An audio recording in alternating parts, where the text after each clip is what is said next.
And tonight I luck out, I get to give a brief introduction to Dr. Ruse.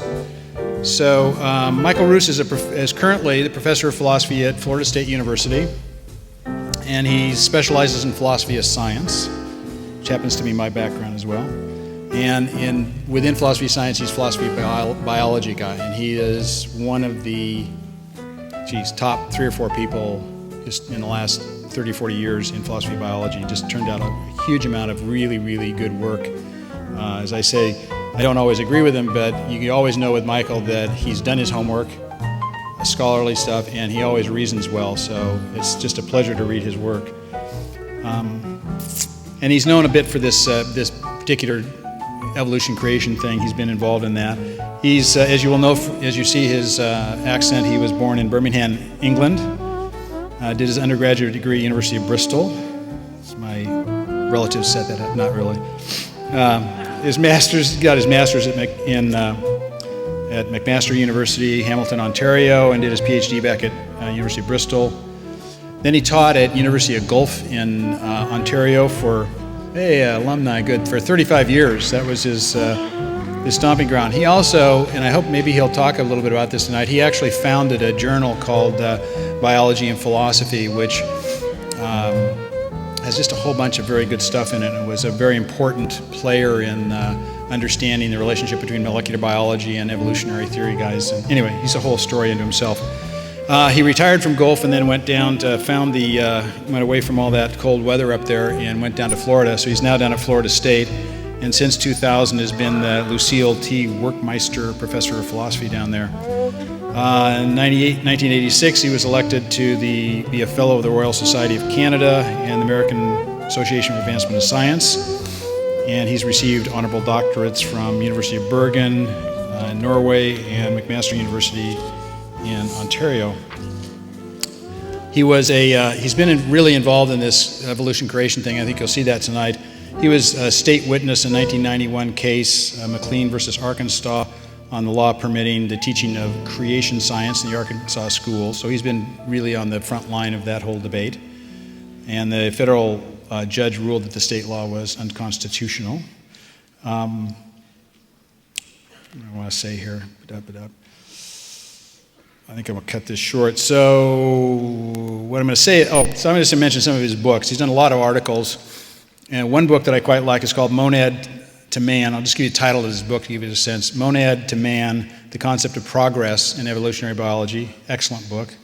Another one called Darwin and Design, Does Evolution Have a Purpose?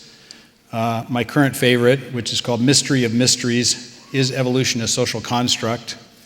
And his most recent book, which is for sale out there, is Darwinism and Its Discontents. So I think we're going to get a real rich and interesting talk tonight. So please help me welcome Dr. Michael Ruse.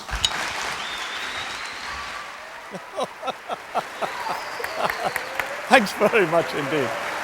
I tell you what. Go ahead, that's okay. Listen, since you're so nice, why don't you take my jacket for me? It's okay, folks. I'm not Janet Jackson. I'm not taking anything more off yet. Okay. Well, thank you very much, and thank you very much for inviting me. As you can probably tell from my accent, I'm English, and coming here to Portland, where it's been raining non-stop ever since I arrived, makes me feel very much at home. So, I went outside and I sort of stood and said, oh gosh, this is just like England, and it really truly is. Thank you very much for inviting me. Tonight I'm going to talk to you about Darwinism and some of the ideas. I'm a historian and philosopher of science, so there will be some history here.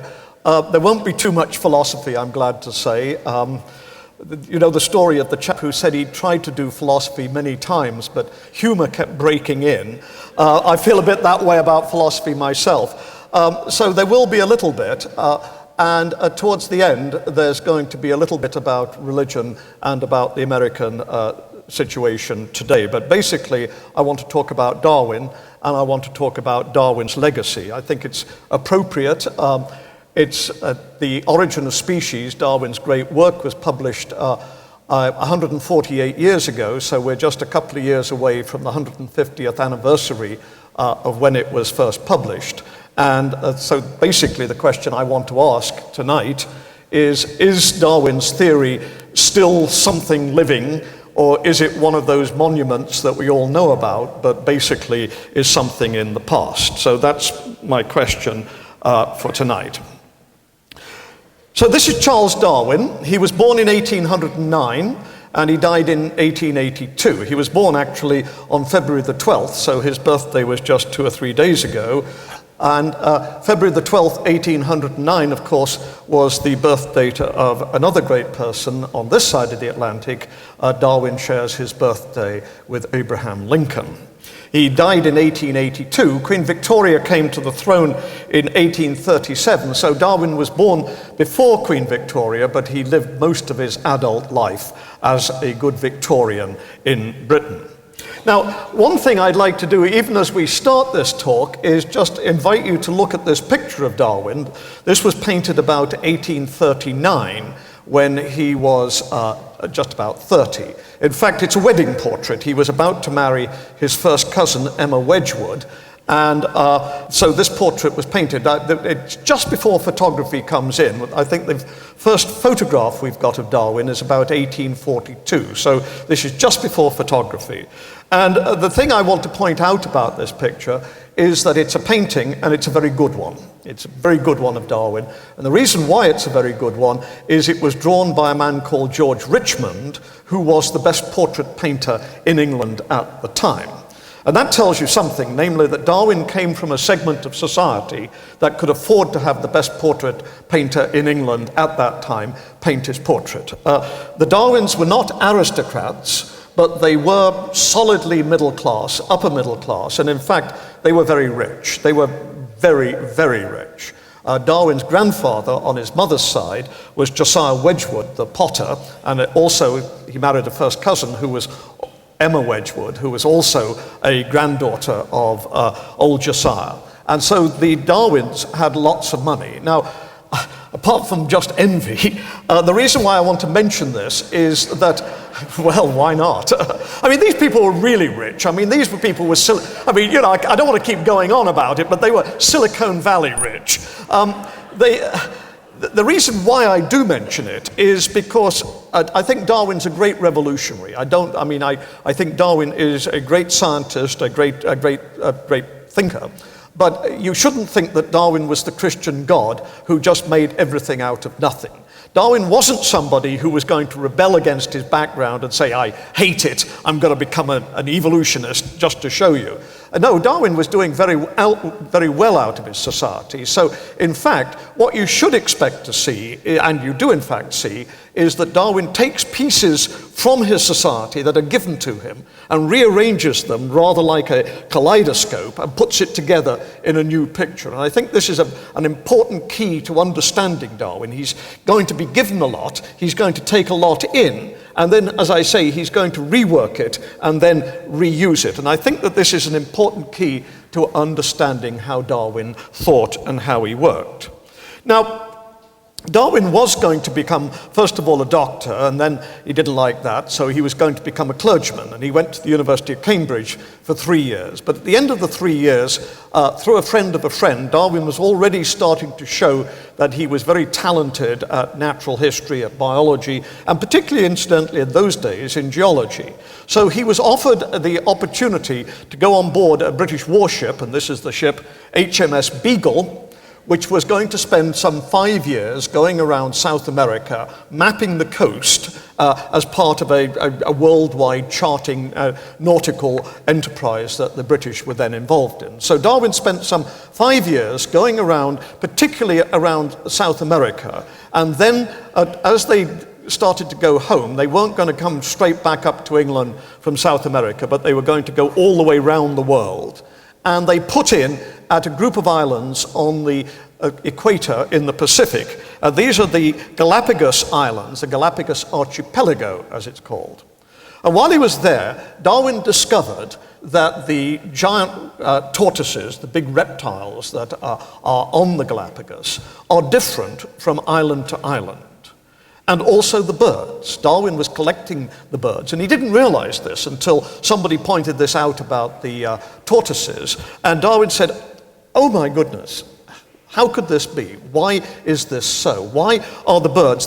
I'm showing you, these are the actual specimens that Darwin, or probably his servant, shot. And these are the specimens that Darwin took back from the Galapagos, took back home, and they're still in a museum in Cambridge to this day.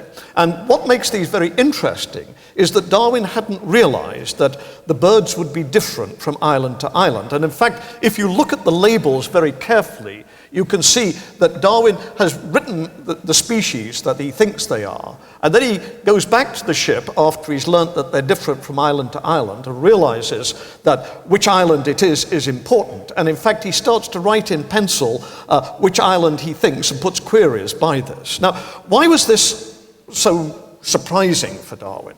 Well, because he'd just been in South America, and sometimes he'd seen the same species of bird up in the steamy jungles of Brazil and all the way down in the snowy deserts of Patagonia, all the way down. So he realized that it was possible for them to live and thrive 2,000-3,000 miles apart in completely different conditions. And yet the Galapagos are only 5-10 miles apart. And apparently God so loved the Galapagos that he put different species on different islands. And Darwin said, this can't be so. There must be an explanation for this. And of course, the explanation in Darwin's mind was evolution. It's very interesting because often when people say, oh, well, I believe in evolution or I don't believe in evolution, they usually say because of the fossils. I believe in evolution because of the fossils, or I don't believe in evolution because gaps in the fossil record. Now, Darwin was very interested in the fossils. We're going to be talking about fossils later on this evening. But in fact, the key thing that turned Darwin into an evolutionist was what is known as geographical distribution or biogeography. It was the distributions of these reptiles and the birds on the Galapagos. So Darwin gets home and he becomes an evolutionist around about the spring of 1837, and he opens up some private notebooks where he starts to jot down his ideas about evolution. And this is the first of the notebooks that he opened up in, as I say, in probably about March of 1837. Now, Darwin was a graduate of the University of Cambridge. As I said, he'd gone to Cambridge in order to train to become a clergyman. And Darwin knew that the greatest scientist that the University of Cambridge had ever had been 200 years before, the great Isaac Newton, Sir Isaac Newton. And Darwin also knew what Newton's great claim to fame was. It wasn't the Copernican revolution. It wasn't seeing planets go round the sun in ellipses. That was what Kepler did. It wasn't even seeing that cannonballs go in parabolas. That was what Galileo did. It was rather tying all of these ideas together in one unified theory and offering a causal explanation, a force, Newton's force of gravitational attraction.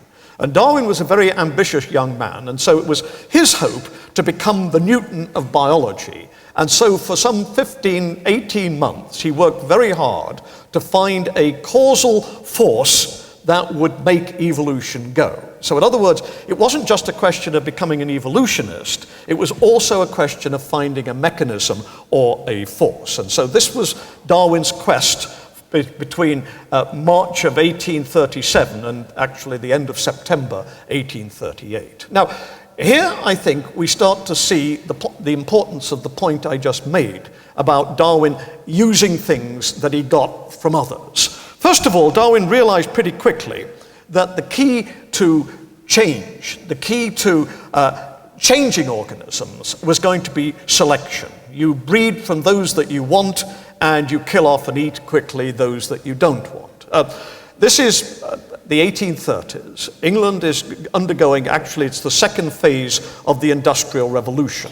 An industrial revolution means that people leave the countryside and go into the cities where they work in factories, and of course population numbers go up. So in other words, you've got fewer people on the land, feeding more people in the cities. So an industrial revolution demands an agricultural revolution. You've got to make agriculture more efficient. And people had realized that one of the most important things was by selecting. You want fatter pigs, you want bigger cows, these sorts of things. You want shaggier sheep. Then select the ones that you want and breed from these. In fact, the most important of all was the turnip, or the rutabaga, because they developed this as a root crop, and this meant that they could keep the animals alive through the winter, and you didn't have to keep killing them off in the fall and then starting again in the spring. You could keep a fairly solid level of animals alive right through the winter. So Darwin realized that artificial selection was the key to organic change.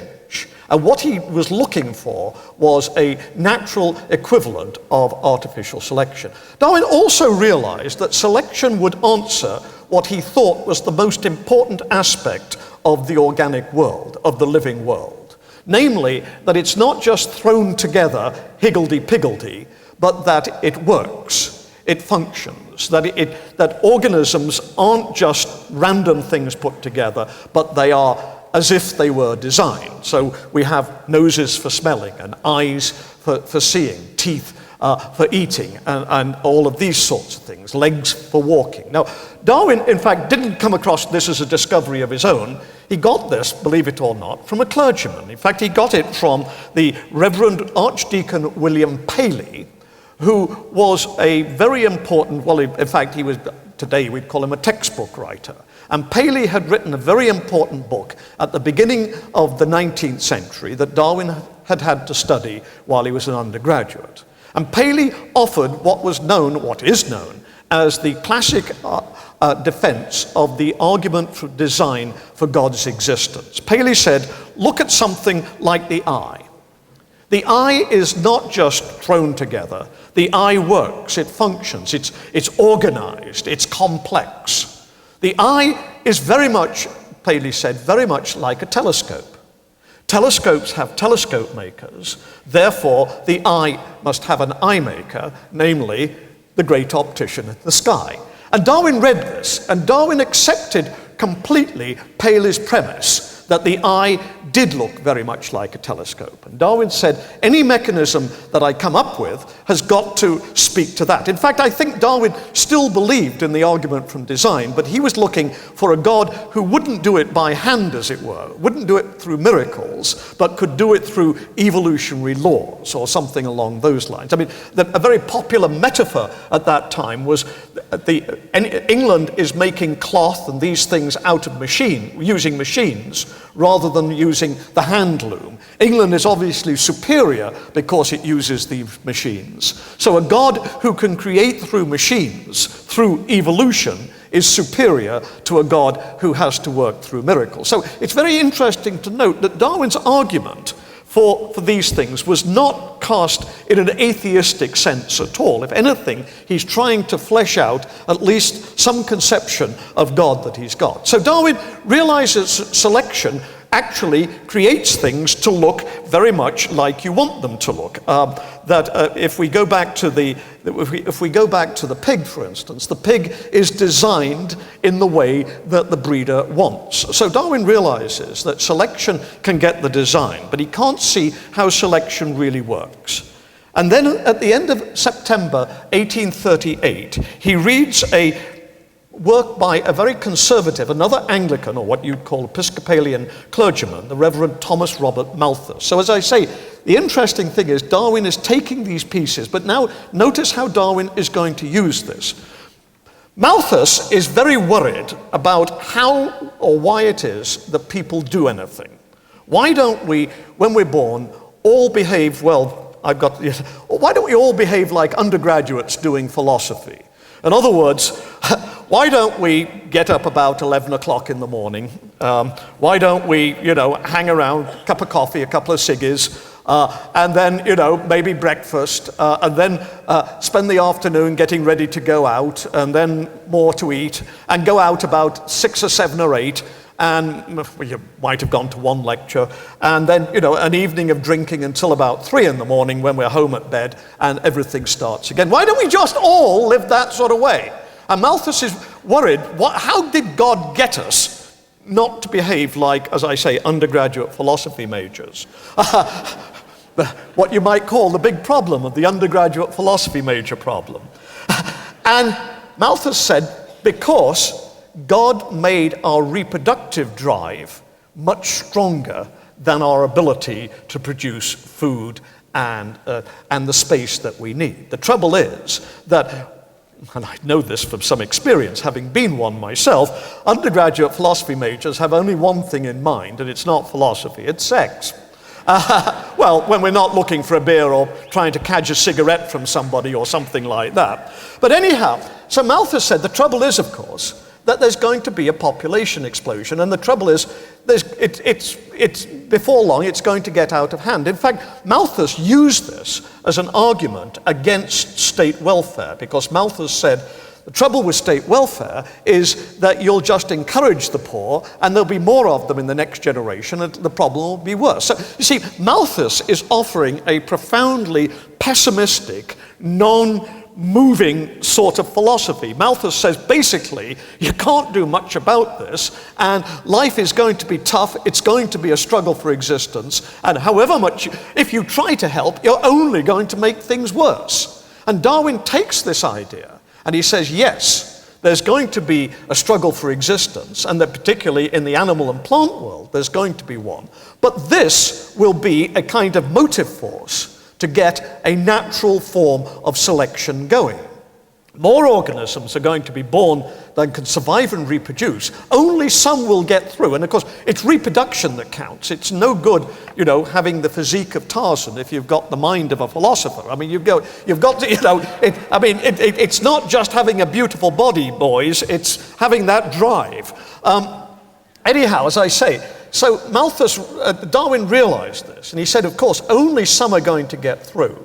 And those that get through will have features, or what are known as adaptations, which will help them to get through, that those that don't have. So in other words, what you're going to find is that organisms are going to be naturally selected, just like artificial selection, but that this is going to cause adaptation. Let me, for instance, just show you these little birds. These are, in fact, some of the specimens that I showed you a little earlier. These, in fact, today are known as Darwin's finches. They're from the Galapagos. And I draw your attention to the fact, these were actually drawn by the artist on HMS Beagle, so Darwin would have seen these. In fact, he used these pictures. And I draw your attention to their very big beaks.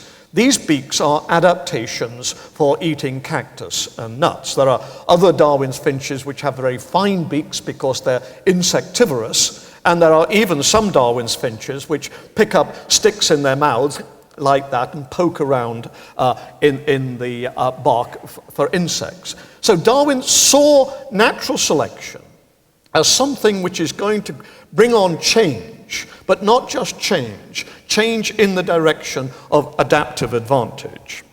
And so Darwin had got these ideas. He got them in 1838, but for reasons that we're not quite sure about. I mean, one reason, in fact, of course, is that he fell very sick. Darwin didn't publish until 1859, when another young naturalist called Alfred Russel Wallace, and those of you who take the New Yorker will find a very interesting article on Wallace in this week's New Yorker. And Wallace sent an essay to Darwin all about natural selection, and Darwin said, oh gosh, I'd better publish. And so in 1859, finally, Darwin published his great work on the origin of species by means of natural selection. Now, there's one more thing, or there's one thing I want to say about Darwin's theory, and I think it's something which is very, very important. Darwin had a mechanism in natural selection, but he realized that he'd got a problem, namely that nobody can actually see natural selection bringing on evolution. Basically, or at least he didn't think you could. Basically, Darwin said, of course, this is something which all happened in the past, and so it's something that nobody sees, and so it's something that I've got to try to persuade people how possibly they could believe in something that they don't know about. And once again, Darwin turned to some of the authorities of the day. In particular, he turned to the thinking of a philosopher who was at Cambridge when Darwin was an undergraduate. And this man is known as William Whewell. His name is an old Lancashire name. It's not pronounced Whewell, it's pronounced Whewell, like jewel. And Whewell said the best scientific theories have at their heart what he called a consilience of induction. Now, I think the easiest way to explain what Whewell had got in mind is something, really, you could do it very simply, say, a detective trying to investigate a murder. Suppose, for instance, we came out here and the curtain went up and somebody, the producer or the leading man, was lying there in a pool of blood. Let's say the leading man is lying there in a pool of blood, and the question is, who did it? And so the detective comes along, and the detective, just like an Agatha Christie story, the detective takes notes of what everybody says, and finally the detective turns to somebody, the butler, and says, he did it. Now, how does the detective argue this? Well, the detective says, let's say that the leading man is lying there, and he's been stabbed. And the way he's been stabbed clearly is by somebody who is left-handed. He's been stabbed over the shoulder, and he's been stabbed by somebody who's left-handed. The only person in the cast is the butler, who is left-handed.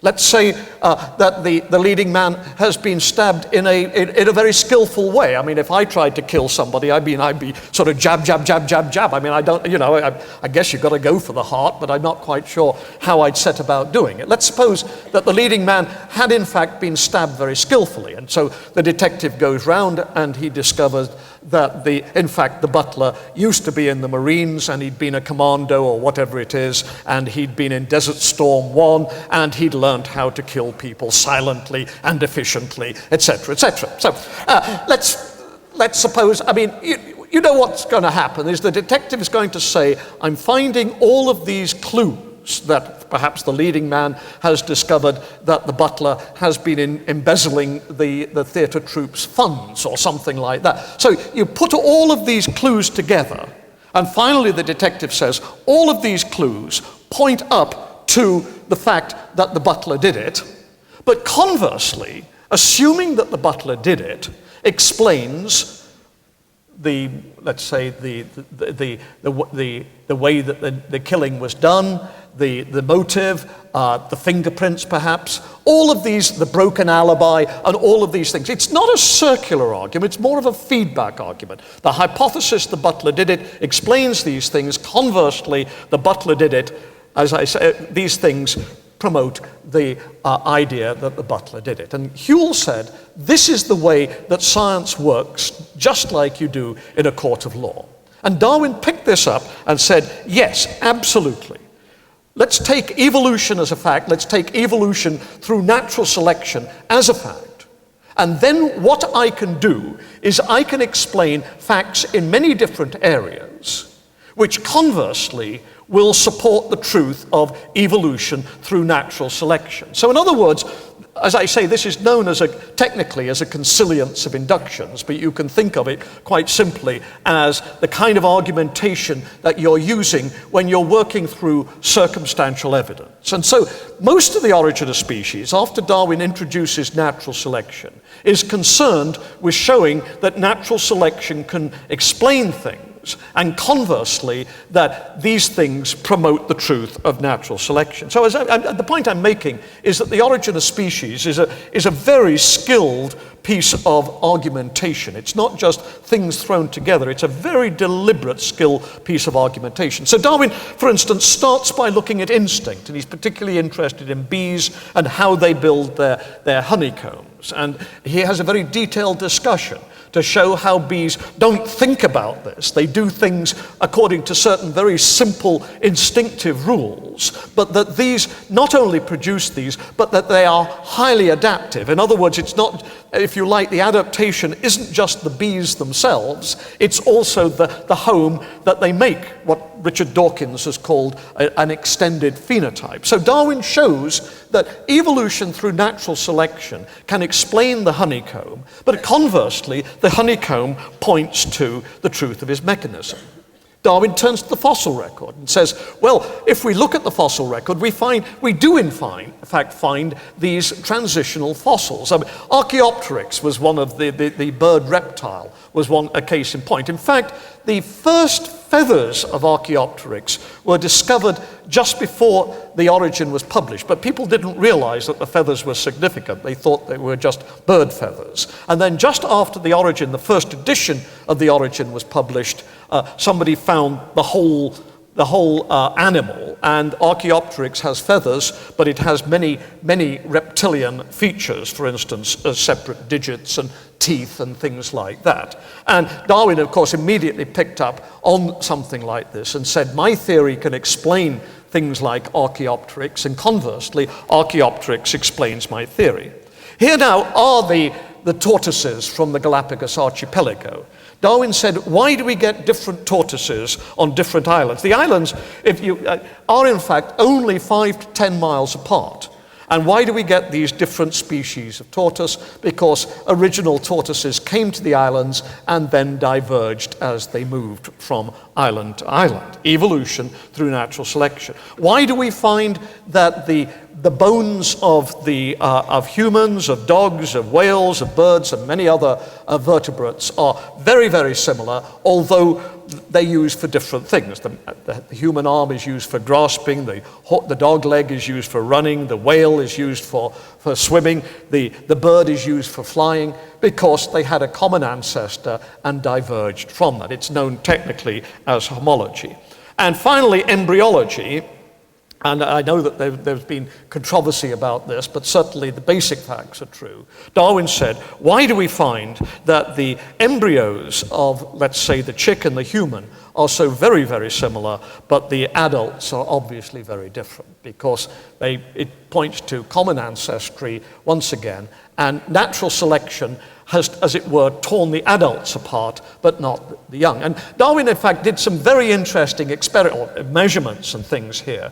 He went to animal breeders, particularly dog breeders, and he asked dog breeders, he said, greyhounds and bulldogs, British bulldogs, are obviously very different as adults. And he asked the breeders, he said, well, what about the young? And the breeders said, oh, they're just as different. And Darwin said, I'm not sure that they are. And so he took tape measures and he measured the puppies and discovered, in fact, there's very, very little difference between a puppy greyhound and a puppy bulldog. And so, in fact, what breeders are doing is very much what natural selection is doing, because breeders choose the adults, not the young. I mean, this Westminster show that's just been on, I mean, what they're doing is judging adult dogs, not puppies. And so Darwin said natural selection can work at different times. So as I say, this is the overall picture, the overall consilience that Darwin puts forward in The Origin of Species. Now,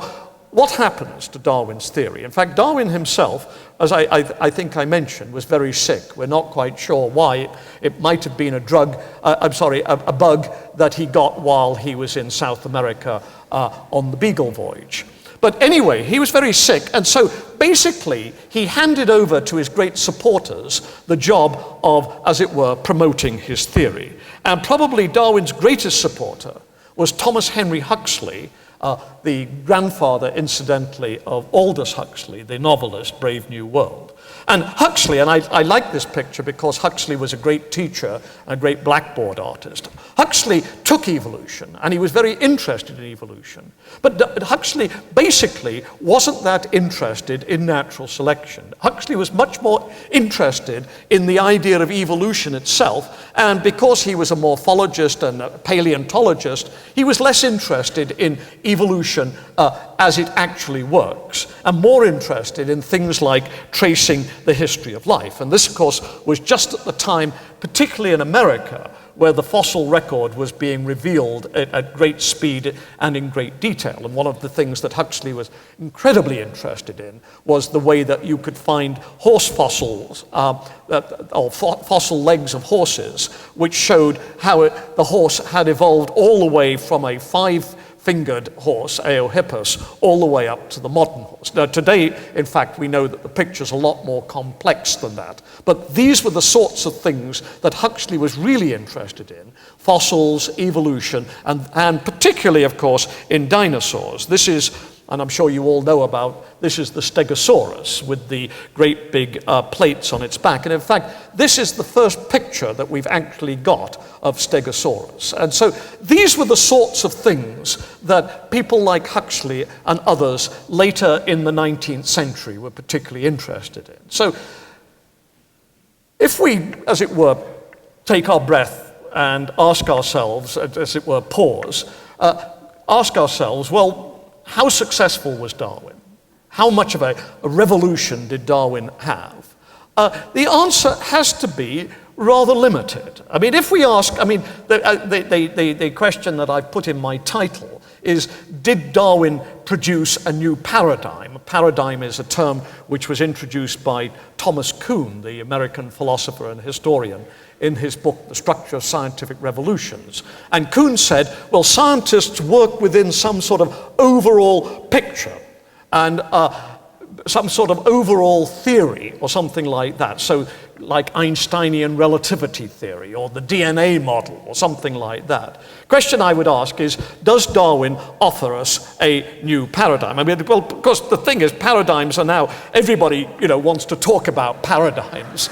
And question is, did Darwin offer us a new paradigm? Well, one of the things you want to ask is, well, what exactly is a paradigm? Well, clearly a paradigm is something which excites people, which people really, it's something, I believe it or not, I actually got this off the net, and this is three men who've just discovered Jesus and they've had a religious paradigm shift. So this is apparently how you feel. I'm not sure how many people read The Origin of Species and did this, but certainly, as I say, at some level, yes it was. But at another level, well, of course, part of the problem is nobody quite knows what a paradigm or a paradigm shift is. I thought I felt a paradigm shift, but it was just my undershorts riding up.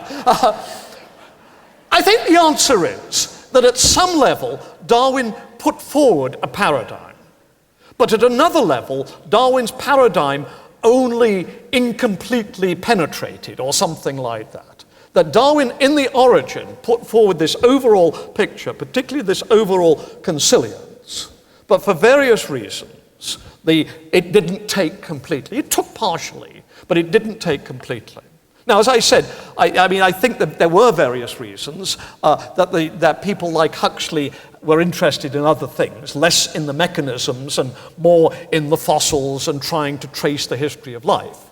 But clearly one of the biggest problems that Darwin had, and Darwin realized this himself, was that he did not have an adequate theory of heredity. He did not have some way of showing how features could be passed on from one generation to the next. And of course, a mechanism like natural selection depends on this very, very much indeed. I mean, suppose, for instance, that you've got some organism with a feature which makes it very, very successful in natural selection. Suppose it's, there's a predator and this organism is particularly well camouflaged against the background, let's say. And so it survives and it reproduces. Now, unless it passes that camouflage on, let's say a sandy color or something like that, unless it can pass it on to its offspring, then all its efforts are wasted. There's no point in passing on unless the features can be passed on. And that means you've got to have a proper theory of heredity, or what we would call a theory of genetics. And Darwin just didn't have that.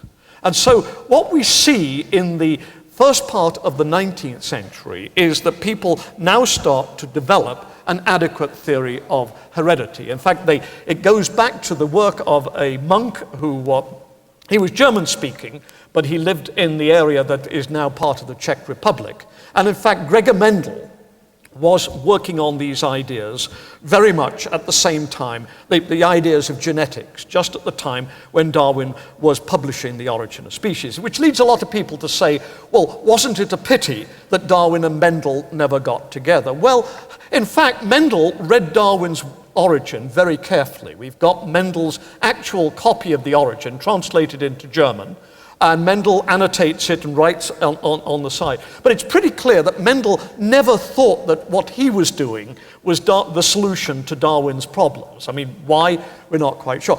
Darwin never read Mendel, although we do know that he did have, in some of his books, references to Mendel's work. So it would not have been impossible, had Darwin been thinking in those sorts of ways, for Darwin to have found Mendel. But as it happens, they never came together. And indeed, when Mendel's ideas were rediscovered at the beginning of the 20th century, for a long time people thought that Darwinism and Mendelism were rivals rather than complementary. People said, oh, well, Mendelism goes in jumps like this, and Darwinism is a smooth natural selection, so that they're two different theories.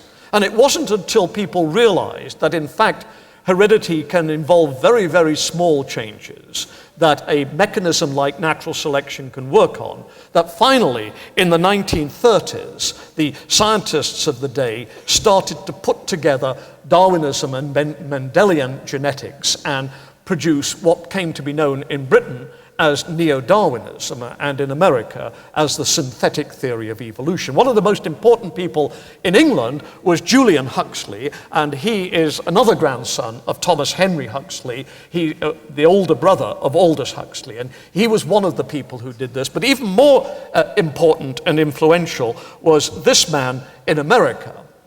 And this is Theodosius Dobzhansky, who was born in Russia but moved to America in the late 1920s and spent the rest of his life working there.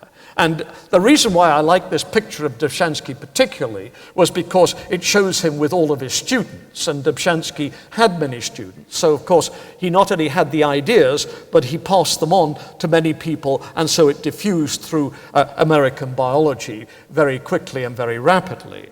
And Dobzhansky wrote what many people would consider to be the second most important work in evolutionary theory after The Origin of Species. And this is his Genetics and the Origin of Species, which he wrote and published in 1937. And so finally, then, we had a mechanism which really would work. Darwin, if you like, only provided a sort of an incomplete mechanism, and it took another 50 years or more for his thinking to be, as it were, solidified and underpinned. What happened when Darwin's mechanism, if you like, was refurbished and reintroduced? Well, it took a time, but what we found, and what we find to this day, is in fact now the Darwinian consilience, the Darwinian, as it were, explanation of who done it, in many respects flourishes as never before. And one of the most important things I want to say in this talk is, if we talk about the Darwinian paradigm, I want to say that don't believe everything that you read in the newspapers, folks. In fact, amongst professional evolutionists, the Darwinian picture, the Darwinian consilience, the Darwinian paradigm flourishes as in a way that would make Charles Darwin very happy indeed, indeed. So what we have, I would want to say, well, I don't want to say, I want to assert, is that this Darwinian picture, evolution as fact brought about by natural selection, as underpinned by originally Mendelian genetics, but now since 1953 and the Watson-Crick discovery of the double helix, molecular genetics, now applies and is applied right the way through the whole of evolution, the whole of biology.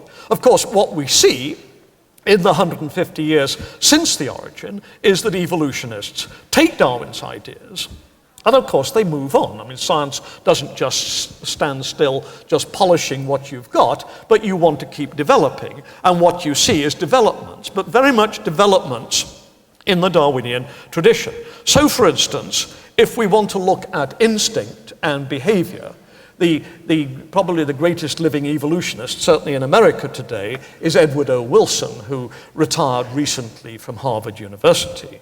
And he is an expert on social behavior and instinct, and particularly he works on the ants, and particularly he works on things like the leafcutter ants. The leafcutter ants cut up the leaves and take them back where other ants chew them up, and then this is used to grow fungi, which is then fed to the embryonic ants, and it's a kind of gardening system. And how does Wilson explain all of this? He says, of course, what I'm looking at is adaptation. What we're looking at right there is an adaptation of the ants in order to feed their young. In other words, it's all a question of evolution through natural selection. Again, in paleontology. Now, of course, we know far more than Darwin knew. Well, one of the big problems in the origin, and Darwin admitted it, was we only seem to have a fossil record. I mean, Darwin didn't have absolute dates. We only seem to have a fossil record which goes back to what is known as the Cambrian, when there was a huge explosion of life and you get the trilobites and everything like that. We now know the Cambrians started about 550 million years ago. And there's nothing before that, or at least Darwin knew of nothing before that. And of course, a lot of the critics said, how can you possibly believe in evolution when suddenly trilobites appear? Well, now, of course, we have a great deal of Precambrian evidence and Precambrian fossils like this. In fact, we now have fossils. The Earth is believed to be about 4.5 billion years old, and we have fossils going back about 3.5, even 3.75 billion years. Back to virtually the time when the Earth was so hot that life wouldn't have been able to carry it. We've also, at the other end, got all sorts of fossils about humans. Darwin didn't have any real solid fossil evidence about humans. Neanderthals, again, like Archaeopteryx, were just being discovered just as the origin came out. But by and large, people agreed that Neanderthals were a bit different, but they're probably all part of the human species. In fact, a great many of Darwin's friends said not only are the Neanderthals part of the human species, but they still exist. And if you go to places like Ireland, you'll see them to this day. I mean, yeah. No, I'm not joking. One of the big mistakes you make is to think that everybody would have been opposed to evolution. This wasn't true at all. In fact, evolution as an idea became very popular very quickly. And what we find is, as always, people started to use evolution to, as it were, blend and support their prejudices. And the English all thought of the Irish as rather primitive, and so immediately people start to interpret this in biological terms. And this is the sort of thing, the sort of thing which goes on today. I mean, it's not that, the white people don't work hard, it's just that Chinese people are biologically brighter than we are, and so it's not our fault that we don't do as well. That sort of thinking. Today, of course, we now have a huge amount of information about the human fossil record, and probably the most famous discovery of all was of Australopithecus afarensis, which we now think is just about under 4 million years old, discovered in East Africa. And you can see the fossil on the left and the reconstruction on the right, and this is Lucy, who walks upright and yet doesn't have a chimpanzee brain, but has a brain about the size of a chimpanzee. In other words, if you were looking for a missing link, you couldn't do better. And of course, nowadays, we have a great many explanations of things in the fossil record that Darwin didn't have, including explanations for why the dinosaurs went extinct about 65 million years ago. And I always like this cartoon of Gary Larson, the real reason why the dinosaurs went extinct. In fact, of course, don't go home. Don't put this is not on the test. Don't put this, on the thing. In fact, we think the dinosaurs went extinct because a comet or something like that hit the Earth, probably in the Bay of Mexico, about 65 million years ago. And probably this caused some sort of nuclear winter, and the dinosaurs went extinct, whereas the mammals, which were tiny furry things, a bit like voles or that sort of thing, and were used to living at night, in fact, survived, and then came the age of mammals after that. Again, geographical distribution, which was so important for Darwin, the Galapagos and that sort of thing. Well, of course, now, you see, notice the point I'm making. This is all very Darwinian, but we're moving on beyond Darwin. And so, in other words, what I'm suggesting is the Darwinian paradigm isn't just a sort of a fixed thing, as it were, that you put in a frame and put on the wall. The Darwinian paradigm is if you like, almost a living entity in its way. Of course, the big change which has happened here is the coming of plate tectonics and continental drift, an idea which came into geology about 45 years ago, when it was realized that the continents move around the Earth on great big plates, and that once they were all joined together in so-called Gondwanaland. And in fact, that explains why, for instance, if you look particularly at the one on the far left, the South America, Africa, of a Triassic land reptile, which was in fact very sluggish and would be very much unlikely to move very quickly, and yet we find it both in South America and Africa. And now we can explain this. We explain it through evolution, through natural selection, and conversely, evolution through natural selection explains it, and this justifies our belief. As I say, it's not a circular argument, it's much more of a kind of feedback argument as you get in detective work and things like that. Finally, let me show you what I think is perhaps the most exciting discovery in evolutionary, in biology, in the last 20 years. Now, molecular biologists are getting very, very interested in evolution. And of course, as you know, the sorts of things they're doing particularly are unraveling the whole gene picture of an organism, the so-called genome. And we know that great effort was put into unraveling the human genome, and they've done the cat genome, and they do a lot of insects and E. coli, the bacteria that you have in your bowels, and these sorts of things, and they've uncovered a lot of these. And amongst other things, they've also uncovered the genome of the fruit fly, which those of you who do some science will know that the fruit fly has been used right through the 20th century by geneticists in order to tease how genes work with limbs. But even at the developmental level amongst between humans and fruit flies. I mean, the reason is that organisms are built basically on the Lego principle. That you don't start to build an organism from scratch each time. It's rather like having those Lego bricks. And then with Lego, you can either build, let's say, the White House, or you can build a rocket ship. You start with the same bricks, and you put them together in different sorts of ways. So in other words, it's still Lego, but you end up with the White House or a rocket ship. And it's still the same genes and the same ordering and these sorts of things, but according to the way in which you work them, you either get fruit flies or you get humans. And of course, this is all explained through evolution, through natural selection. So I want to say, as it were, if you like, the second part of what I'm saying is that I think finally, in 2007, 2 years before The Origin celebrates its 150th anniversary, that it seems as though the Origin really has started to triumph, and it is, well, it's not just started, but has triumphed, and it's a fully functioning paradigm. Now, I don't want to deny that there are some critics. I mean, for instance, the paleontologist, the late Stephen Jay Gould, used to say, yes, I accept Darwinism, but I think it's overdone. And his famous analogy or metaphor was of what he called spandrels. Particularly if you look, the left side is King's College, Cambridge in England, and the right side is San Marco in Venice. And look particularly at the right side, and you see those triangular areas which are at the tops of the columns in the church, in the cathedral. And these are known as spandrels. They've got beautiful mosaics on.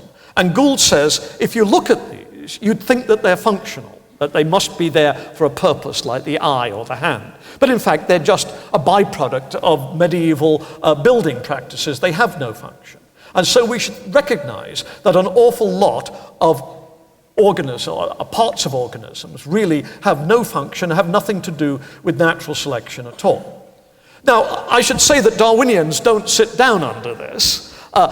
First of all, they say, of course you're right. Nobody is going to pretend that every aspect of every organism, Darwin didn't think this, is ruled by natural selection. The basic argument is that by and large, when you look at features, particularly when you look at complex features, you're going to find natural selection was at work. But nobody's going to say that everything has to be natural selection, although you'd be surprised how often natural selection comes into play. And one of the great defenders of Darwinism is a man who, like Gould, died just a year or two back, and this is John Maynard Smith, the English biologist. One of the things Gould said is, why do we have 5 fingers? There's absolutely no reason why we should have 5 fingers. It's just chance, and it's just something that we were stuck with. And Maynard Smith pointed out that, in fact, the early vertebrates, in fact, didn't have 5 fingers. Some of them had 8 or 9.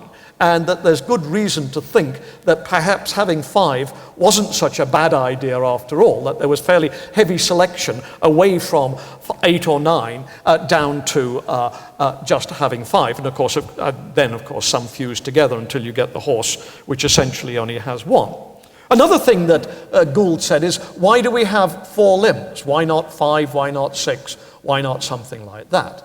And Maynard Smith pointed out that the earliest vertebrates, in fact, were aquatic. They lived in water. And there was good reason, therefore, for them to want to go up and down. And Maynard Smith, in fact, had been an aeronautical engineer during the war, so he knew all about the workings of planes like the Spitfire. And he points out that the Spitfire doesn't just have 2 wings, it has 4 wings. 2 forward and 2 back. And it uses these in order to go up and down. If it doesn't have these, then it can't go up and down in the air like that. And Maynard Smith points out that, in fact, 4 limbs are often used for things to go up and down. He admits fully that often we don't need these things today, but of course Darwinians don't want to say that everything that we've got now is necessarily being used properly or as it was when it first arrived. What Darwinians want to say is that usually features had some adaptive value in the past, perhaps in the present, and then maybe they're used for something else. In other words, those of you who've seen those funny contraptions that Rube Goldberg builds, in many respects, humans aren't always as well designed as they might be. They're much more like Rube Goldberg contraptions, which the thing is, they work. Now, some people have wanted to go even further. A theoretical biologist, it looks like he's having a paradigm change, doesn't it? I think actually, no, Stuart Kaufman is probably less God than a good bottle of wine. But anyhow, Kaufman says, if you look at the mathematics of things, often you find that things are governed by physical laws. For instance, a phenomenon which is well known as phyllotaxis. If you look at, say, sunflowers, or if you look at pine cones, you'll see often they show these kinds of rows like this. In fact, it follows a very careful mathematical formula, which is known as the Fibonacci series. And those of you who've read the novel, the Da Vinci Code, will know that the Fibonacci series plays a big role there. Well, it plays a big role in plant growth as well. And what Kaufman points out is often things work as they do, not because of natural selection, but because that's the way the physics and chemistry pushes things. And I think that this is a good point for Darwinians to take into account. But of course, it doesn't mean that Darwinism doesn't matter at all. It just means that obviously what you have in the world is not, and I'm not talking about whether or not God exists now, but what you don't have is a good God, as it were, making things as perfectly as they possibly could. But the way that Darwinism works is very much by, as I say, in England, we'd say string and sealing wax. You get something going, and if it works, well, then if it's better than others, then it'll survive and reproduce. Even if it's not necessarily that good, But you have to make do with what you've got. And so an awful lot of the way that organisms work is not necessarily the best of all possible ways if you were sitting down and you were a super duper engineer who'd studied at Portland State and knew all of these things and had got computers. It's very much more a question of, well, here we are, folks. We're in the middle of the desert. What is it, Apollo 13, as it were. We're in the middle of the desert, our car's broken down. What are we going to do? What are we going to do? If we don't find some way of getting it to work, we're going to run out of water and we're all going to die. Well, you know, let's say the cable's broken. What are we going to do? Well, Jim, you know, you may or may not be having a paradigm shift, but we need the rubber from the top of your Y fronts or something like that. And so it's not perfect. It's not going to work that well, but if it works better than nothing at all, that's the way that Darwinism works. Well, what I've done then is, what I'm saying then is, despite all the flaws, despite the problems, when I say problems, I don't mean problems that Darwinians go around saying, oh me, oh my. Usually, I mean, you've got to understand that in science, problems are good things. Problems are what scientists like, because that means there's more work. That's what makes science interesting. If everything were done, science would be boring. The best science has two questions at the end of the day for every question that you started with at the beginning of the day. So I do want to say that Darwinism isn't finished. There's lots of questions. But I do want to say, if anything is an up and functioning paradigm, then Darwinism is. And what I want to now finally conclude then is by asking, if Darwinism is, as I say, such a wonderful theory, why then is there so much controversy in America at the moment about Darwinian ideas? Why are Darwinian ideas so controversial? Why do states like Kansas and others want to do this? What I want to say is, probably right from the beginning, certainly from the days of Thomas Henry Huxley, the trouble is, Darwinism has never been just a scientific theory. I mean, I think it is a scientific theory, so don't take what I'm saying as saying, you know, going home and saying, oh, Ruse said that Darwinism is not a scientific theory. I think it is a scientific theory, but I think it's often been taken as more than just a scientific theory. And I think that this goes on today. For instance, if you look at the bestseller by the English biologist Richard Dawkins, and it's still on the New York Times bestseller list, The God Delusion, you see that for Dawkins, Darwinism isn't just a scientific theory. It's also very much the new way of looking at the world, a world which makes appeal to God redundant in some way. In other words, for Dawkins, Darwinism is at some level a major plank. I don't say it's the only one, but a major plank in his world picture, his atheistic, materialistic world picture. When I say, I don't want too much to get into arguments about whether atheistic, materialistic is necessarily bad. I want to say it is. I want to say that Dawkins has an overall, if you like, philosophy or metaphysic, and Darwinism is an important part of this. So he takes Darwinism into this. I think you also find this in the critics. Michael Behe, a biochemist at Lehigh University in Pennsylvania, about 10 years ago, wrote a very successful book called Darwin's Black Box, The Biochemical Challenge to Evolution. And of course, Behe is one of the great supporters of the new theory or position of intelligent design. And at one level, Behe and Dawkins accept the same premise, namely, Darwinism equals materialism equals atheism. And Behe says, yes, I agree. I mean, there's no question. And so what Behe wants to do is challenge Darwinism by appealing to miracles, because he feels that unless he does that, then his Christian beliefs are under threat, under attack.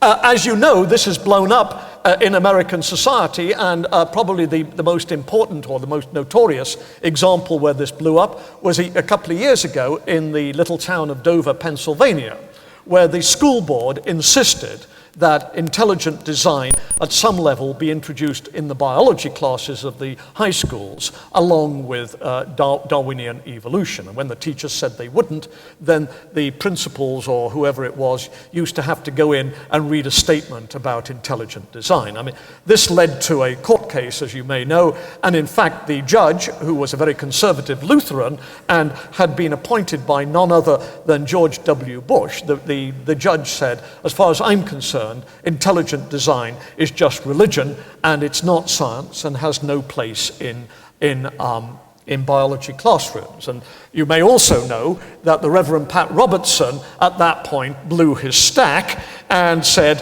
of course the Reverend Pat knows these things, God is not pleased. I'd like to say to the good citizens of Dover, if there is a disaster in your area, don't turn to God. You just rejected him from your city. God is tolerant and loving, but we can't keep sticking our finger in his eye forever. If they have future problems in Dover, I recommend they call on Charles Darwin. Maybe he can help them. The point I want to make, and I make this point now as a historian, that the Reverend Pat and Michael Behe, and even Dawkins in his way, are not new. These are a phenomenon which has been going back ever since The Origin of Species was published, and particularly it's a phenomenon which has been going on in America, certainly in the 19th and into the 20th century. Darwinism, evolution generally, Darwinism in particular, has been taken very much as a plank of a materialistic, atheistic kind of world philosophy. Not by everybody, but by many. And both sides who are arguing this agree to this. For instance, in the end of the 19th century, the great evangelist, the Billy Graham of his day, was a man called Dwight Moody. And he used to preach on the 4 great dangers of the age: ignoring the Sabbath, Sunday newspapers, the theater, gosh knows what we're doing here, folks, and evolution, including atheism. So as I say, this is very much part of an American tradition. And it's a position which, particularly after the Civil War, became very popular in the South, and as the country moved west, in the West. So this was never very influential, particularly in New England, and probably not in areas like California, which were settled in different sorts of ways, but particularly in the American South after the Civil War, and particularly as the country moved west. It was never that evolution, people didn't lie awake at night worrying about gaps in the fossil record. They worried about materialism. They worried about atheism. They worried about science. They worried about what was happening to the family when, all the northern ways came in. And evolution became a kind of litmus test on both sides, as I think it is today. So if you go to the most famous clash between evolution and Christianity or creationism in America, this is the Scopes monkey trial of 1925, and this is an actual photograph of the actual trial. John Thomas Scopes, a young school teacher, was prosecuted for teaching evolution to his high school students. And he was prosecuted by the man sitting down at the table at the far side, the bald man. And that was William Jennings Bryan, the 3-time presidential candidate, the great commoner from Nebraska. And he was defended by the man with his back to us, standing up, Clarence Darrow, the atheist or agnostic lawyer who the year before had got Leopold and Loeb, 2 young men, off from the electric chair when they killed a young boy just for kicks. And what happened in the trial was that Darrow was not allowed to introduce his own witnesses, so he had the idea of examining William Jennings Bryan on the stand for his beliefs about evolution and about the Bible. And this is what's going on here. In fact, if you look at the actual trial, they made a famous movie of it, Inherit the Wind, which is a great movie, but it's not very accurate about what happened. Because if you look at the trial, when William Jennings Bryan was asked about his beliefs about the Bible, and particularly about the 6 days of creation, He said quite explicitly, he said, I don't think these were 6 24-hour periods. The Bible says that 1,000 years is as a day in the eye of the Lord, and a day is as 1,000 years. He said, for myself, he said, I'm inclined to think the earth is very, very old. But he said, that's not what worries me about evolution or anything like that. What worries me is that evolution is materialistic, it's agnostic, it's atheistic, it's going to destroy the simple family values of the people of Tennessee, the biblically based values, and that's why I dislike evolution, and of course that's precisely why Clarence Darrow liked evolution. And what I want to suggest is clashes that we see today between people like Dawkins and people like Behe are precisely this, that it's not that people like Behe are attacking Darwinism because of the theory nature, but because of what it's led to represent. And as I said, Behe is a great defender of the position known as intelligent design. Behe's argument is that sometimes in the world you see what he refers to as irreducible complexity, which he doesn't think can be explained by laws, and particularly not laws like natural selection. And Behe's example of irreducible complexity is a mousetrap, which has 5 parts.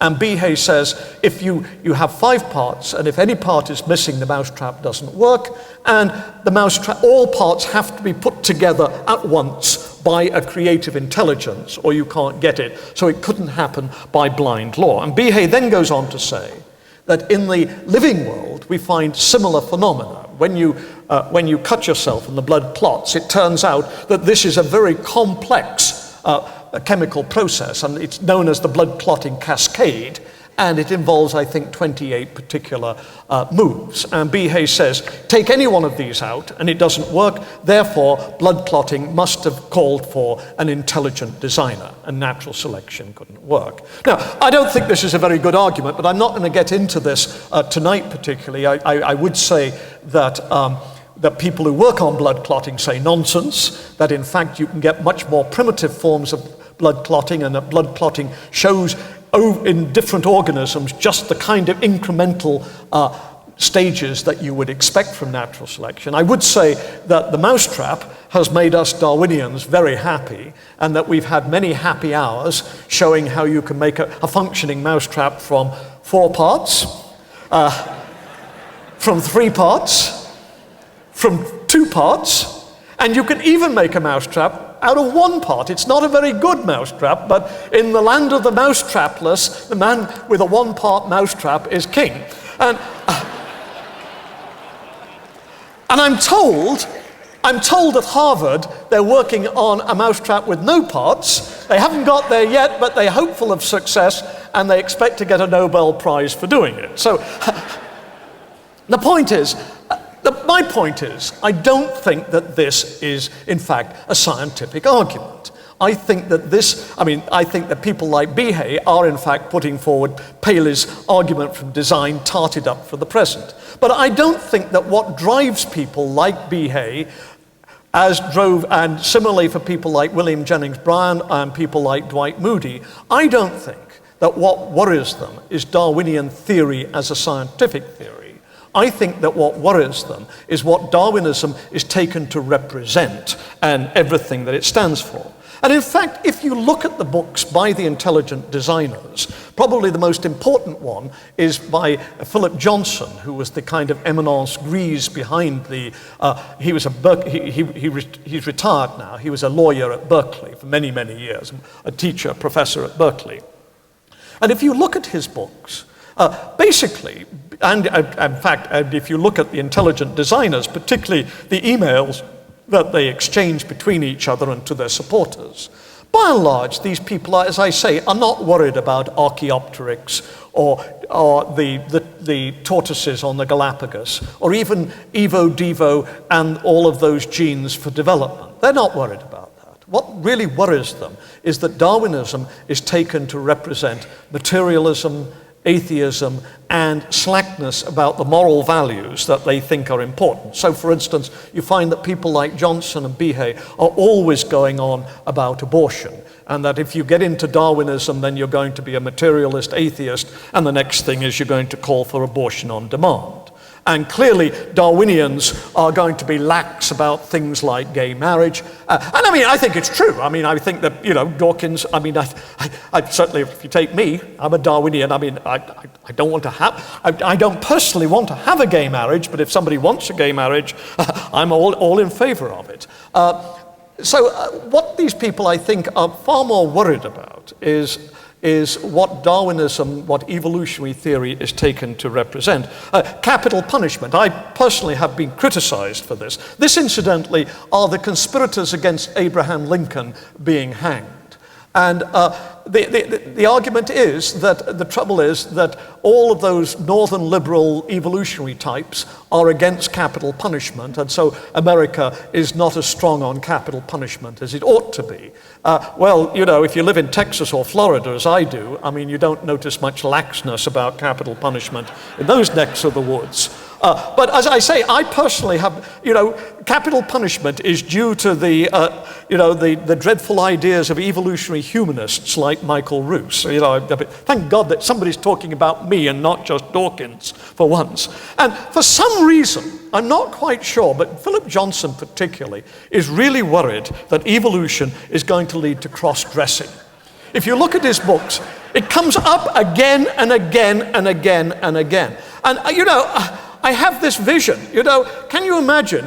It boggles the mind, doesn't it? I mean, you think of your biology teacher, you high school kids. Do you think your biology teacher goes home at night and says, oh dear, I've had a hell of a day.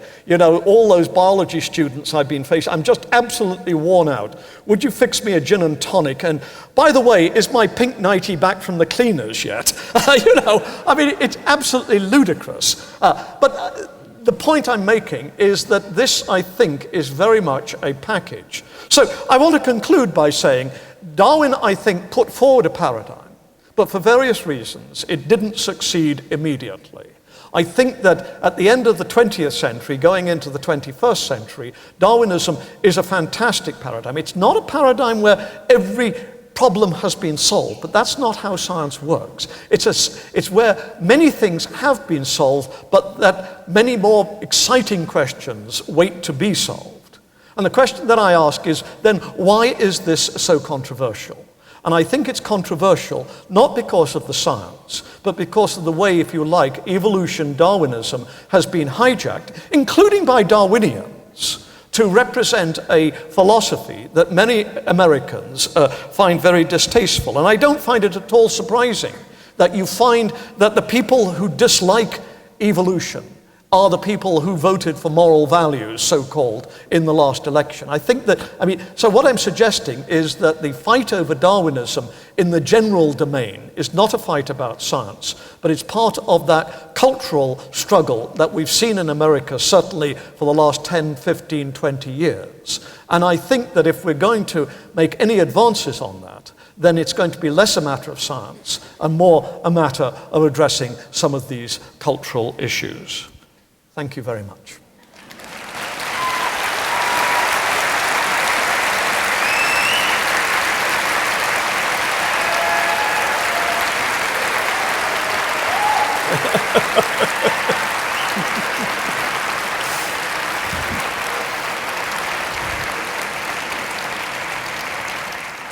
Now,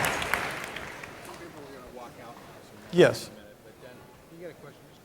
Okay, fine. Yeah, please. So, if what we're seeing today is a conflict of not in the scientific merit of Darwinian theories, what are the chances that moral values can spring from and can directly attempt to give people a sense of, can replace what it is they feel that Darwinianism is taking away? Well, you see, I would question your final comment about, what Darwinism has taken away. I guess at some level, Darwinism, I think, takes away the rather, I mean, as Dawkins said, and I don't agree with him on many things, but I agree with him on this. I think that Darwinism has taken away that rather cramped, what he calls it, a medieval view of life. And that no longer can we recognize that, I mean, the Copernican revolution took it away, that we are at the center of the universe, that we are in some sense unique, and that, as it were, clearly, therefore, we are the focus of the Creator's attention. I don't think it's just Darwinism. I think it's clear that science has taken away that kind of security. But I would want to say that this was a false security in the first place.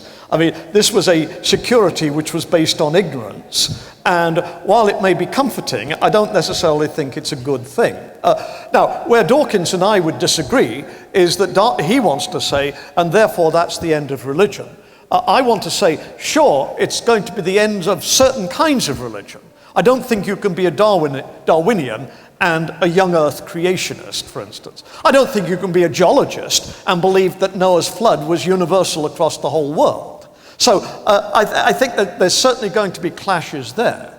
But I personally don't see what relevance that has to whether Jesus Christ died on the cross for our sins. I mean, I don't want to pretend to believe what I don't believe. I guess I'm probably something of an agnostic or a skeptic about these things. I'm inclined to think that that's probably not true. But that's not quite the point. I don't think it's not true because I'm a Darwinian. If I were a Darwinian, if I were a Christian, I would say, if God wants to do it through evolution, that's God's business, not mine. What's really important to me as a Christian is the whole Christian drama. And evolution is something irrelevant to that. Now, why don't I take a question over this side now? In the future, is it ever possible that evolution would just stop because things have become so evolved that there could be nothing better? Yeah. Are you talking about yourself again?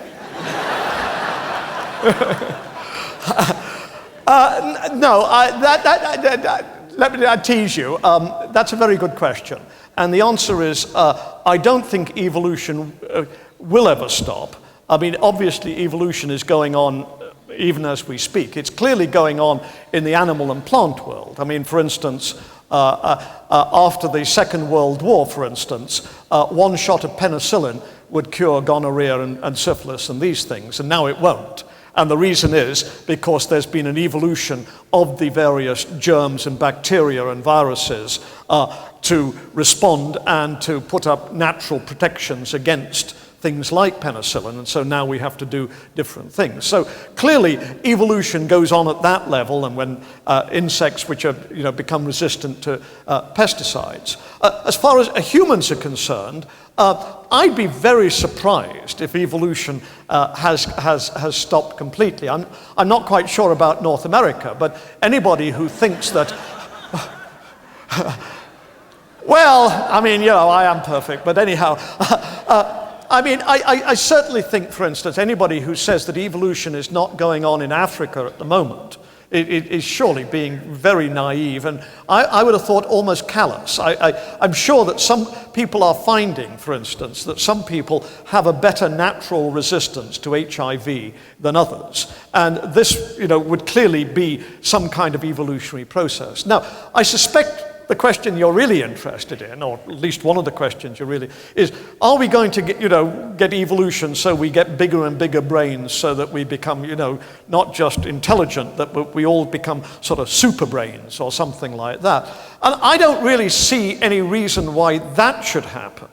But at another level, who cares? I mean, we've now got, handheld computers which can do mathematical computations far faster than, the greatest human genius. So I see human evolution being much more involved at the cultural level than just a biological level. But it's a very good question that you asked. Now, on this side? Oh, there's somebody up in heaven up there? Okay, the chap up in the gods, yes. Okay, so I have a question kind of similar to that guy's question. I was wondering, with all the modern medicine we have and modern technology where we can artificially prolong life, and with those people passing on their genes, how that's going to affect Darwinism and evolution. You know, that's a question that Darwin himself worried about a great deal, and in The Descent of Man, in 1871, he actually worried about. I mean, he actually wrote about that. And, you know, at a certain level, I'm sympathetic to what Darwin said. He said, I really worry about this because biologically, I don't think it's a bad thing. But he said socially and culturally, you know, surely there's something good about this. And I guess what I would want to say is, obviously, yes. I mean, people who've, you know, diabetics, for instance, now are surviving and reproducing, whereas they wouldn't have done before. We know that certainly some forms of diabetes are certainly heritable. But of course, at the same time, and this goes back to the question, I mean, you ask a similar question, I give a similar answer, is we're no longer living in Darwin's age, and we've now got things like insulin and those sorts of things. So I guess at a certain level, what you're seeing in the human race is a kind of symbiotic evolution between us and our machines at some level. Now, you know, you might think that's a bad thing. One of Darwin's contemporaries called Samuel Butler wrote a novel called Erewhon, where he talked about that, and he was inclined to think it was not a good thing. I'm much more mixed about that. You know, I was able to fly from Tallahassee to Portland yesterday by plane in just a few hours. And, you know, for all the negatives, I'm inclined to think that was a wonderful thing. I'm able to use a typewriter or a computer, and when I want to change things, I can do it just very simply. So my personal feeling is that it's not necessarily a bad thing. Hi. I feel like in this audience, I would be considered intellectually shallow. But that's okay, dear. I like to describe myself as deeply shallow, but that's okay. I don't take that to be a negative. But I feel like I'm a spiritual person, so what do you think when you die? Do you become worm food? What do I think what? When you die, do you become worm food? Oh, do I become worm food? Well, at a certain level, I rather hope I do. I mean, you know, it would be an awful waste not to. I mean, you know, the thought of being buried like a pope, you know, in about 15 different coffins, starting with the lead and going outwards. I mean, the whole thought is absolutely horrific. No, I don't think necessarily. As I said to you, I would describe myself not as an atheist, but as an agnostic, or if you like, I like to use the word skeptic, because so often agnostics don't care, and I really do, I'm very interested, I mean, I do care about these things. I would want to say this, I don't know. I simply don't know. Maybe we do become worm food. Maybe there is a broader picture of which we are but a very limited part. One thing I'm very much aware as a Darwinian evolutionist is that our brains were not designed to give us total story about the whole of reality. Their brains designed to get us out of the jungle and onto the plains. So if there is a bigger reality out there, I wouldn't be surprised, and I just hope that it's, you know, a reality which is worth having at some level. So the answer to your question is no, I don't think that. I think Dawkins does think that. It doesn't mean to say that I really think it's going to be okay. I guess my answer is I just don't know. And Socrates used to say, that's the beginning of wisdom. I've read a book by Houston Smith, and which is very relevant to this whole question. And he makes the point regarding Brian's, that Brian's concern was really not so much as you led into whether the world was created in 6 days, but that the whole issue was out of place there.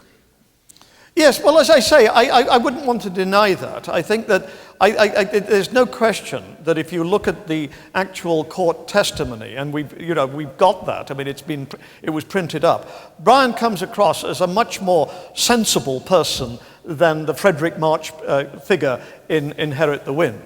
And it's clear that, I mean, Brian is there, he's prosecuting Scopes, so he doesn't want evolution taught. I mean, that's certainly the case. But as I say, it becomes very clear that it's not the science as such which is worrying Brian, but very much what he thinks that whole northern materialistic, scientistic, industrial sort of thing represents, and he thinks it's desperately harmful for American society. And of course, he spoke to people who very much resonated with what he wanted to say. Now, do I have somebody up above? Yes. Yes, you do. I have to bring up a point which you don't seem to have touched upon, and that is I have to object, I guess, to the materialistic idea that you say that Darwinism leads to atheism, materialism which leads to atheism. And one of the things you haven't mentioned is one of the feedbacks that's led into Darwin becoming such a power today is ecology. Ecology is the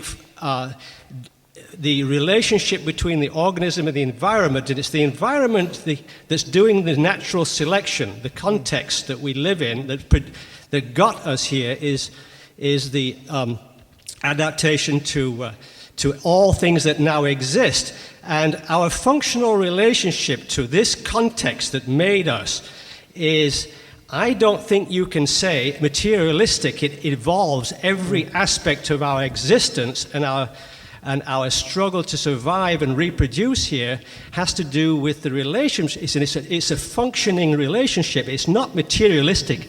It is materialistic, but it's also not materialistic. It's all absorbing, and it's spiritual, if you want to call it that.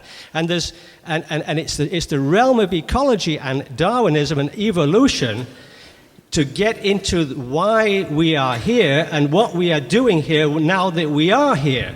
And it's a functioning relationship. It's an ecological one, and you haven't touched upon that at all. And I have to object to the idea that Darwinism is materialistic. It's not. It's also spiritual. Tell me, do we have a disagreement between two people from the same small wet island off the coast of Europe? It sounds to me as though we do. Bradford. Yes, I thought so. Well, I come from Pontefract, so there you go.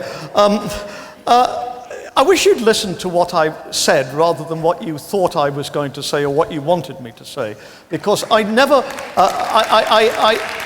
I did not say that I think that Darwinism is materialistic. What I said was people like Richard Dawkins think that Darwinism is materialistic. In fact, in the course of my lecture, I thought I was fairly careful not to identify my own position at all, because what I was trying to say was that many Darwinians, like Richard Dawkins, I think, identify Darwinism with materialism, with atheism. And the point I was making was that this was a shared premise with the people on the other side who do the same. As it happens, as I pointed out to the person across there, it's probably the case, if you were to push me, that I would say I am a materialist, if you like. I'm not an atheist. As I said, I'm a skeptic. But I don't think that this is something which has very much to do with my Darwinism. I would say probably it has much more to do probably with my philosophy. That I grew up as a Quaker. It's not that I have never experienced spirituality. It's just that in the course of my life, I just don't find it speaks to me. And that's it. The Darwinism, I don't, for me, if I were spiritual, in a way, I think Darwinism would become even more important. So I do want to emphasize that it's not my position that Darwinism is materialistic. My point was that I think a great deal of the controversy today is that both sides share the premise that Darwinism is materialistic. One side likes this, the other side doesn't like this. And what I'm saying is that if we're going to move forward on this, it's not going to be moving forward by finding yet another fossil. It's going to be by trying to address some of those other issues, which I think America, for instance, over the Iraq War, is now realizing that we have got to try to raise. The discussion which is going on in the House of Representatives at the moment is showing that Americans are now grasping this nettle and realizing that simplistic black and white solutions just never work, and we've got to try to work together, to reason together somewhere in the middle.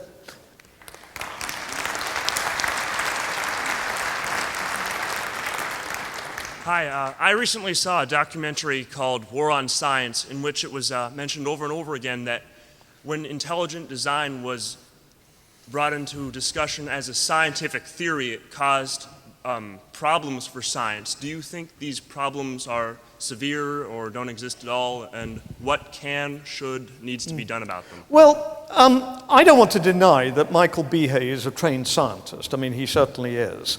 I think that particularly in America, what complicates this is the constitutional separation of church and state. So it's not possible for intelligent design people to push their ideas purely as philosophical ideas or religious ideas and say that children should be taught this. Because if they do that, they're just going to run straight into that wall of separation.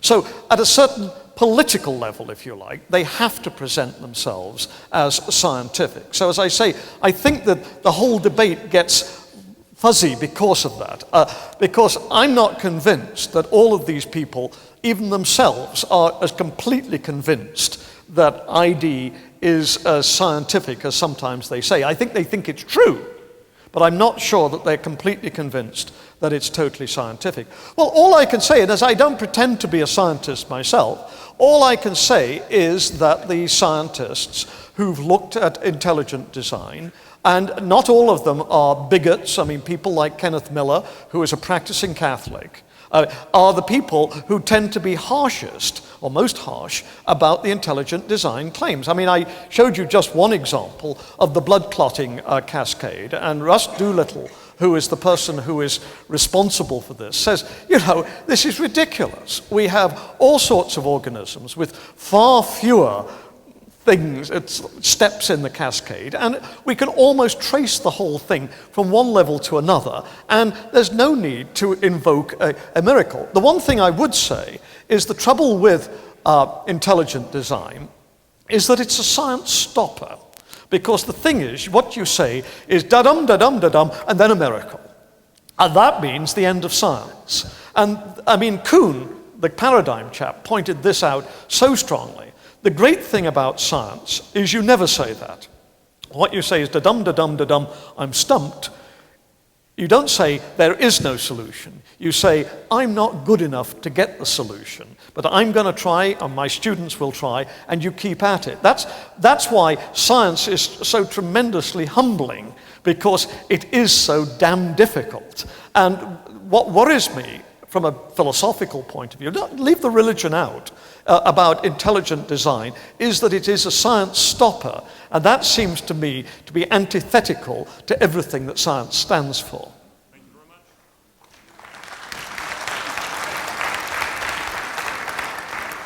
much. Dr. Ruse, it's clear to everyone who lives in America that... Just a moment. What are you saying? Okay, fine. Yes, go ahead. It's very clear to anyone familiar with what's going on right now that there is a large debate over intelligent design, evolutionism, and such. You mentioned several times that people such as Richard Dawkins and Daniel Dennett, I believe, are very clear about what conclusions they draw from evolution, and they've had no qualms about making this information known to the world. My question to you is, what sort of effect do you see this as having on the public perception of this debate, and if they'll go with their conclusions or draw the conclusion that these guys are complete wackos and they should have nothing to do with evolution? Well, I mean, basically, my feeling is twofold. In England, Tony Blair, pandering to the Muslim community, has introduced laws against being nasty to believers. And if Richard Dawkins gets prosecuted for being nasty to Christians, I will be the first person to come up with some money for his defense fund. I feel very strongly that, I think this is one of the great things about America. You can say nasty things in inappropriate places, and I think that's what free speech is all about. I really do. I mean, having said that, it doesn't mean to say that one approves of Nazis marching through Skopje.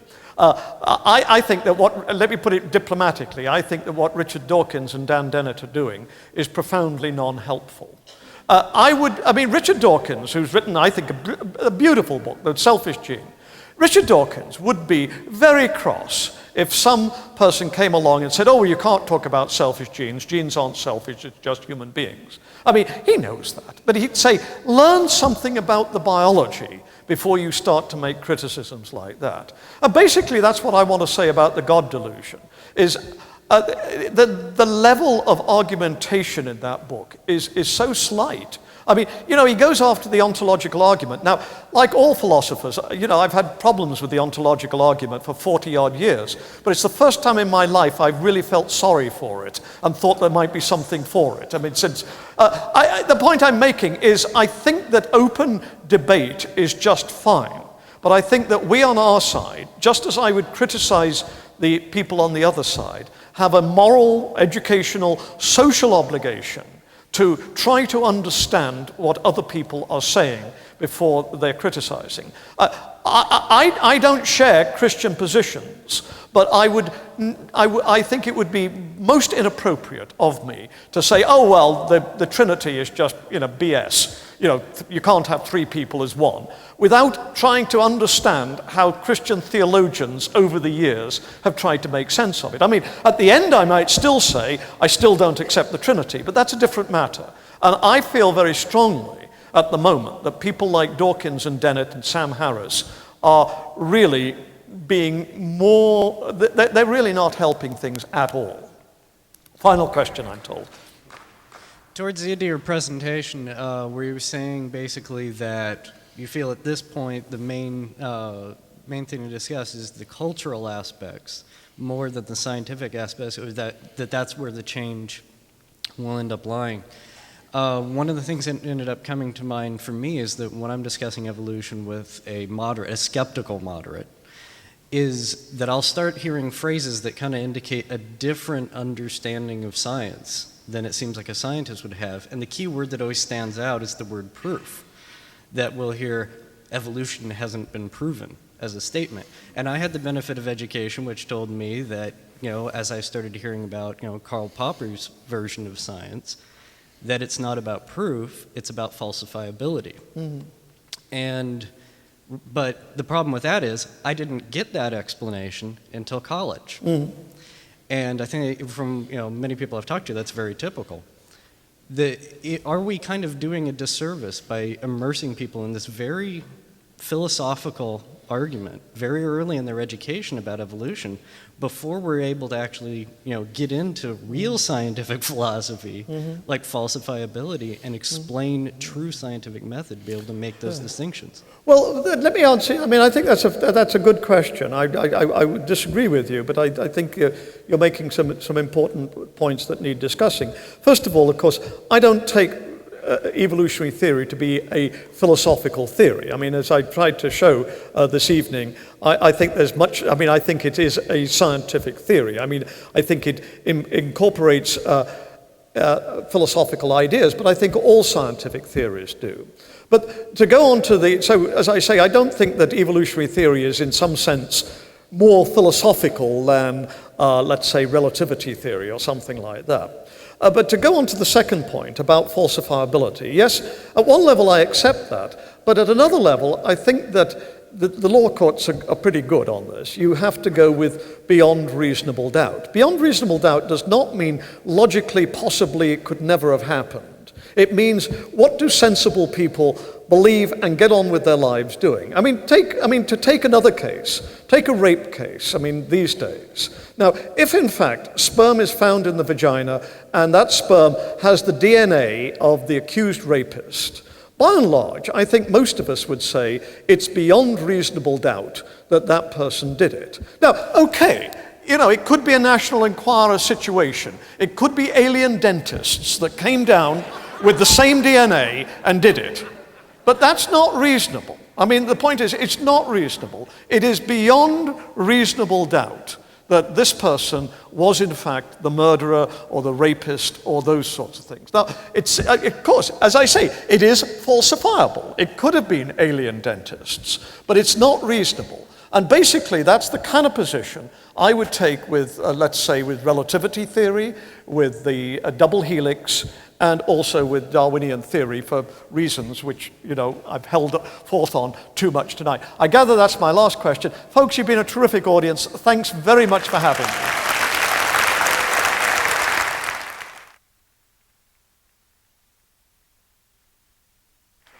So grab your stuff and go. Yeah.